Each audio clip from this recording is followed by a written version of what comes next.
ನಮಸ್ಕಾರ. Welcome to crazy family YouTube channel. ಎಲ್ರಿಗೂ ಎಳ್ಳು ಅಮಾವಾಸ್ಯೆ ಹಬ್ಬದ ಹಾರ್ದಿಕ ಶುಭಾಶಯಗಳು. ಈ ವ್ಲಾಗ್ ಮಾಡೋದಕ್ಕೆ ಸ್ವಲ್ಪ ಲೇಟ್ ಆಯಿತು, ಸಾರಿ.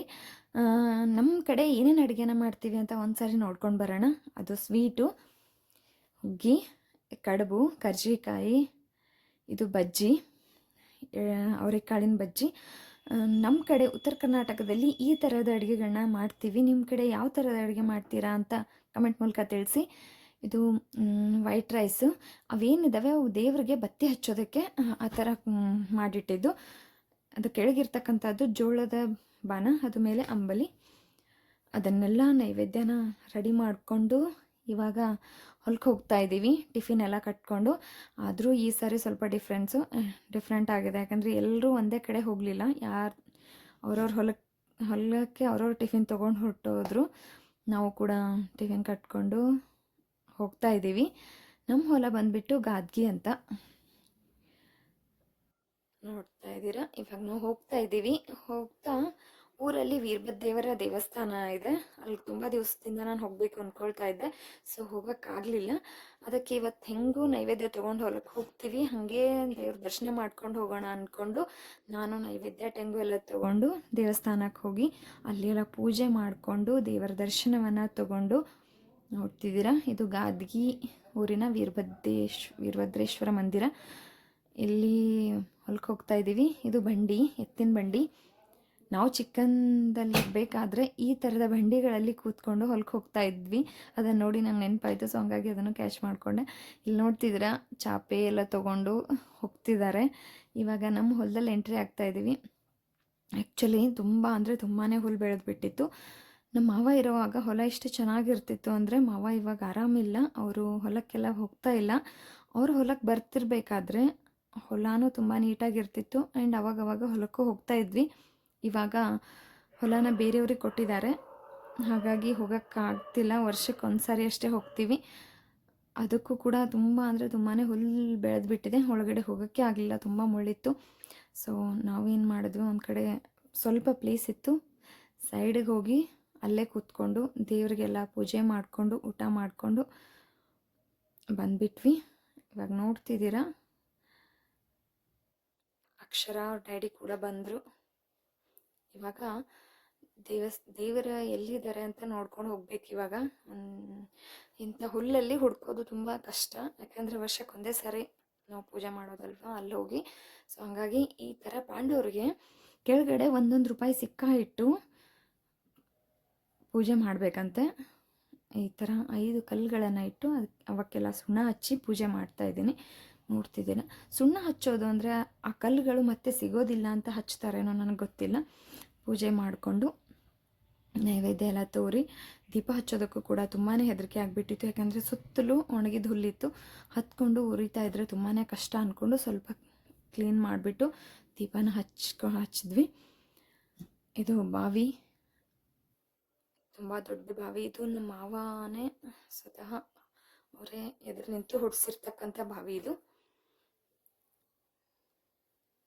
ನೋಡ್ತಿದ್ದೀರಾ, ಹೇಳಿದ್ನೆಲ್ಲ ನಮ್ಮ ಮಾವ ಇರಬೇಕಾದ್ರೆ, ಅವ್ರ ಹೊಲ ಕಡೆ ಎಲ್ಲ ಬರ್ತಿರ್ಬೇಕಾದ್ರೆ ತುಂಬಾ ಚೆನ್ನಾಗಿರ್ತಿತ್ತು ಹೊಲ. ಇವಾಗ ಅವ್ರಿಗೆ ಆರಾಮಿಲ್ಲ, ಅವರ ಮನೇಲೇ ರೆಸ್ಟ್ ಮಾಡ್ತಿದ್ದಾರೆ, ಬರೋಕ್ಕಾಗ್ತಿಲ್ಲ. ಇಲ್ಲಿ ನಾವು ಊಟ ಮಾಡಿ ಸ್ವಲ್ಪ ಹೊತ್ತು ರೆಸ್ಟ್ ಮಾಡಿಕೊಂಡು ಇವಾಗ ಮತ್ತೆ ರಿಟರ್ನ್ ಮನೆಗೆ ಹೋಗ್ತಾ ಇದ್ದೀವಿ. ಸಾಯಂಕಾಲ 4-4:15 ಅನ್ನೋಷ್ಟೊತ್ತಿಗೆ ಮತ್ತೆ ವಾಪಸ್ ಹೋದ್ವಿ. ಎಲ್ಲರೂ ಬಂದರೆ ತುಂಬ ಎಂಜಾಯ್ಮೆಂಟ್ ಆಗ್ತಿತ್ತು, ಬಟ್ ಯಾರೂ ಬರಲಿಲ್ಲ. ಅವರವರು ನಮ್ಮ ನಾದಿನಿಯವರೆಲ್ಲ ಅವ್ರವ್ರ ಹೊಲಕ್ಕೆ ಹೋದರು. ಸೊ ನಾವು ನಮ್ಮ ಹೊಲಕ್ಕೆ ಹೋಗಿ ಇವಾಗ ವಾಪಸ್ ಹೋಗ್ತಾ ಇದ್ದೀವಿ. ಹೋಗ್ತಿರ್ಬೇಕಾದ್ರೆ ಬೀದರ್ ಕೋಟೆ ನೋಡ್ತಿದ್ರೆ ತುಂಬಾ ಚೆನ್ನಾಗಿ ಅನ್ನಿಸ್ತಿತ್ತು. ಅಲ್ಲಿಂದನೇ ವಿಡಿಯೋ ಮಾಡ್ಕೊಂಡ್ವಿ. ಈ ವಿಡಿಯೋ ನಾನು ಒಂದು ದಿವಸ ಕೋಟೆ ಒಳಗಡೆ ಹೋಗಿ ವಿಡಿಯೋ ಮಾಡಿ ತೋರಿಸ್ತೀನಿ. ತುಂಬ ಅಂದರೆ ತುಂಬಾ ಚೆನ್ನಾಗಿದೆ ಬೀದರ್ ಕೋಟೆ. ಅದು ಕೂಡ ಒಂದು ದಿವಸ ವಿಡಿಯೋ ಮಾಡಬೇಕು ಅಂದ್ಕೊತಾ ಇದ್ದೀನಿ, ಬಟ್ ಹೋಗೋಕ್ಕಾಗ್ತಿಲ್ಲ. ಒಂದು ದಿವಸ ಟೈಮ್ ತೊಗೊಂಡು ನಿಮಗೆ ವಿಡಿಯೋ ಮಾಡಿ ತೋರಿಸ್ತೀನಿ. ನೋಡ್ತಿದ್ದೀರಾ, ಬೀದರ್ ಕೋಟೆ. ತುಂಬ ಜನ ಇಲ್ಲಿಗೂ ಕೂಡ ಬರ್ತಾರೆ ಇವತ್ತು, ಯಾಕೆಂದರೆ ತುಂಬ ಜನ ಹೊಲಕ್ಕೆ ಹೋಗದೆ ಇರೋರು, ತುಂಬ ದೂರ ಇರೋರು ಅಥವಾ ಹೊಲ ಇಲ್ಲದೆ ಇರೋರು ಈ ಥರ ಟಿಫಿನ್ ಕಟ್ಕೊಂಡು ಕೋಟೆ ಒಳಗಡೆ ಬಂದು, ಅಲ್ಲೂ ಕೂಡ ಗಾರ್ಡನ್ ಎಲ್ಲ ಇದೆ, ತುಂಬ ಚೆನ್ನಾಗಿದೆ ಒಳಗಡೆ. ಫ್ಯಾಮಿಲಿ ಜೊತೆ ಬಂದು ಕೂತ್ಕೊಂಡು ಊಟ ಮಾಡಿ ಹೋಗೋದಕ್ಕೆ ಒಳ್ಳೆ ಪ್ಲೇಸ್. ಸೊ ಹಾಗಾಗಿ ಇಲ್ಲಿಗೂ ಕೂಡ ತುಂಬ ಜನ ಬರ್ತಾರೆ ಇವತ್ತಿನ ದಿವಸ. ನೋಡ್ತಿದ್ದೀರಾ, ಇದು ಬೀದರ್ ಪೋರ್ಟ್. ಇದರದ್ದು ಒಂದು ದಿವಸ ನಾನು ವಿಡಿಯೋ ಮಾಡಿ ಅಪ್ಲೋಡ್ ಮಾಡ್ತೀನಿ. ಅದಾದಮೇಲೆ ಆ್ಯಕ್ಚುಲಿ ಎಳ್ಳಮಾವಾಸ್ಯೆ ಹೇಗೆ ಮಾಡ್ತಾರೆ, ನಮ್ಮ ಹತ್ರ ಗುಡಿಸಲೆಲ್ಲ ಹಾಕಿಲ್ಲ. ನಾವು ಹೊಲ ನಮ್ಮಲ್ಲಿದ್ದಾಗ ನಮ್ಮ ಮಾವ ಹೊಲಕ್ಕೆ ಬರ್ತಿರ್ಬೇಕಾದ್ರೆ ಅವ್ರು ಗುಡಿಸಲು ಹಾಕ್ತಿದ್ರು. ಇವಾಗ ಯಾರೂ ಅಷ್ಟು ಇಂಟ್ರೆಸ್ಟ್ ತೋರಿಸ್ತಾ ಇಲ್ಲ. ಹೊಲ ಬೇರೆ ಬೇರೆಯವ್ರಿಗೆ ಕೊಟ್ಟಿದ್ದೀವಿ ಅಂತ ನಾವು ಮಾಡ್ತಿಲ್ಲ. ಅದಕ್ಕೆ ನಾನು ನನ್ನ ತವ್ರ ಮನೆ ಹೊಲದಲ್ಲಿ ಪೂಜೆ ಮಾಡಿರ್ತಕ್ಕಂಥದ್ದನ್ನು ನಾನು ತೋರಿಸ್ತಾ ಇದ್ದೀನಿ, ನೋಡ್ತಿದ್ದೀರಾ. ಈ ಥರ ಗುಡಿಸಲು ಹಾಕಿ ಒಳಗಡೆ ಲಕ್ಷ್ಮೀ ಪೂಜೆನ ಮಾಡ್ತಾರೆ. ಈ ಹಬ್ಬದ ವಿಶೇಷತೆ ಏನು ಅಂದರೆ, ಭೂಮಿ ತಾಯಿಯನ್ನು ನಂಬಿ ವರ್ಷವಿಡೀ ದುಡಿಯುವ ರೈತ ತನ್ನ ಪರಿಶ್ರಮಕ್ಕೆ ತಕ್ಕ ಪ್ರತಿಫಲವನ್ನು ನೀಡೆಂದು ಭೂಮಿ ತಾಯಿಯನ್ನು ಪೂಜಿಸಿ ಬೇಡುವ ಪವಿತ್ರ ಹಬ್ಬ ಇದು. ಈ ಹೊತ್ತಿಗೆ ಹಿಂಗಾರು ಪೈರು ಬೆಳೆದು ಅದರಲ್ಲಿಯೂ ಜೋಳದ ಮಧ್ಯೆ ಕಡಲೆ ಬೆಳೆಗೆ ಕಾಯಿಕೋರಕ ಹತೋಟಿಗಾಗಿ ರೈತರು ಸಿಹಿ ತಿನಿಸುಗಳನ್ನು ಹೊಲದಲ್ಲಿ ಎರಚುತ್ತಾರೆ. ಪಕ್ಷಿಗಳು ಆಹಾರಕ್ಕಾಗಿ ಬಂದು ಕೀಟ ಬಾಧೆಗಳನ್ನು ಕಡಿಮೆ ಮಾಡುತ್ತವೆ ಅನ್ನೋದು ಅವರ ಒಂದು ವಿಚಾರ. ನಾಡಿನ ಎಲ್ಲೆಡೆ ಚರಗ ಚೆಲ್ಲುವ ಸಂಭ್ರಮ ಮನೆ ಮಾಡಿರುತ್ತದೆ. ಆ ದಿನ ಭೂತಾಯಿಯನ್ನು ಪೂಜಿಸಿ ಕುಟುಂಬದವರು ಸಹಭೋಜನ ಹಾಗೂ ಸಂಬಂಧಿಕರ ಜೊತೆಗೆ ಕೂತ್ಕೊಂಡು ಸಹಭೋಜನ ಮಾಡೋದು ಬಹಳ ಸಂಭ್ರಮವಾಗಿರುತ್ತೆ.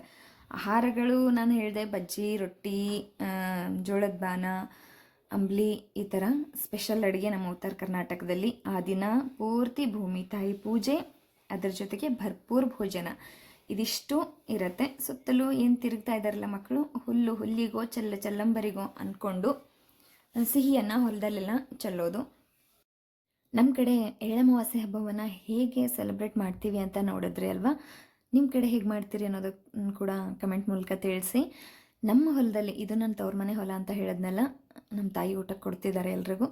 ನಮ್ಮ ಹೊಲದಲ್ಲೂ ಕೂಡ ಇದೇ ಥರ ಸೆಲೆಬ್ರೇಟ್ ಮಾಡ್ತಿದ್ವಿ. ನಮ್ಮ ಮಾವ ಹೊಲಕ್ಕೆ ಹೋಗ್ತಿರ್ಬೇಕಾದ್ರೆ ತುಂಬ ಚೆನ್ನಾಗಿ ಆಗ್ತಿತ್ತು ನಮ್ಮಲ್ಲೂ ಕೂಡ ಎಳ್ಳಮಾವಾಸ್ಯೆ. ಸುಮಾರು 50-100 ಜನ ನಾನು ಊಟಕ್ಕೆಲ್ಲ ಬರ್ತಿದ್ರು. ನಮ್ಮ ಮಾಮನ ಫ್ರೆಂಡ್ಸ್ ಆಗಲಿ ಅಥವಾ ನಮ್ಮ ಮನೆಯವ್ರ ಫ್ರೆಂಡ್ಸ್ ಆಗಲಿ, ಎಲ್ಲರೂ ನಮ್ಮ ಸಂಬಂಧಿಕರು ಎಲ್ಲರೂ ಬರ್ತಿದ್ರು. ಸೊ ಇವಾಗ ಅವರು ಹೋಗ್ತಿಲ್ಲ, ಆ್ಯಂಡ್ ಹೊಲ ಬೇರೆಯವ್ರಿಗೆ ಕೊಟ್ಟಿದ್ದೀವಿ. ಹಾಗಾಗಿ ನಾವೇ ಹೋಗಿ ದೇವ್ರಿಗೆ ನೈವೇದ್ಯ ತೋರ್ಕೊಂಡು ಊಟ ಮಾಡ್ಕೊಂಡು ಬರ್ತೀವಿ ಅಷ್ಟೇ. ಈ ರೈತ ನಿಜವಾಗ್ಲೂ ಒಬ್ಬ ಅನ್ನದಾತ ಅನ್ನೋದು ನಿಮಗೂ ನಿಜ ಅನಿಸಿದ್ರೆ ಈ ವಿಡಿಯೋನ ಲೈಕ್ ಮಾಡಿ, ಶೇರ್ ಮಾಡಿ ಹಾಗೂ ಸಬ್ಸ್ಕ್ರೈಬ್ ಮಾಡೋದನ್ನು ಮರಿಬೇಡಿ. ಮತ್ತೆ ಸಿಗ್ತೀನಿ ನೆಕ್ಸ್ಟ್ ವಿಡಿಯೋದಲ್ಲಿ. Thank you so much.